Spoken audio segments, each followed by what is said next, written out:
Moving right along here, continuing my Week 1 previews and analysis. This video is for the game between the Buffalo Bills and the Chicago Bears. It'll take place out in Soldier Field in Chicago. And first, let's take a look at the Bills. I think the Bills are a team where expectations are definitely tempered. And to be honest, I can see why. When you look on the defensive side of the ball, which was certainly the strength of this team last year, when you look at the sacks, the amount they sacked the quarterback, the amount of turnovers they forced in the upper part of the league in both categories, I think they take a little bit of a step back on defense this year. They lose Jarvis Bird in free agency. They lose Kiko Alonso for the rest of the year. They're adjusting to a new defensive coordinator in Jim Schwartz, who replaces Mike Pettin.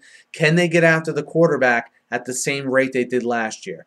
I think that's going to be key to watch, and especially in this game, because they're playing against a Bears offense with Jay Cutler at quarterback, and of course, most notably his weapons on the outside in Brandon Marshall and Alshon Jeffrey. This is a team in the Bears, led by the offensive mind of Mark Trestman, that can pass the ball on anyone.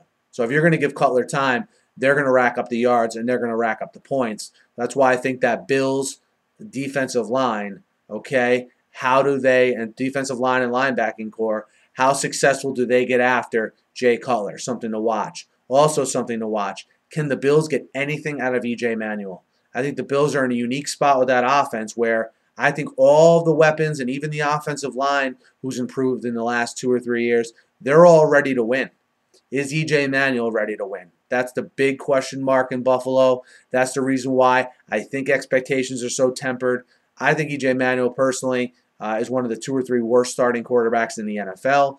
They have weapons, though. They have Spiller, Fred Jackson, Sammy Watkins, who they traded up for, Robert Woods, certainly. They have the weapons. Can E.J. Manuel facilitate that offense and get the ball in the hands of the guys he needs to with timely throws? Only time will tell. I think we're going to see how successful they can be in this game versus the Bears, because while the Bears have improved their defensive line and their pass rush by adding Lamar Houston and Jared Allen most notably, to me, they're still very weak in the back end. And I think teams that can exploit them in the back end are really going to have a feast against that Bears secondary. I just don't look at a guy in E.J. Manuel as being able to exploit that defense the way I think other average to above average quarterbacks can. So that's why I'm leaning heavily towards the Bears in this game. You have the Bears at home in a season opener. Big expectations for the Bears. There's expectations that, they're going to take the next step. They're going to be a playoff team this year. And in order for that to be the case, they need to start in Week 1, take care of business at home versus the Bills.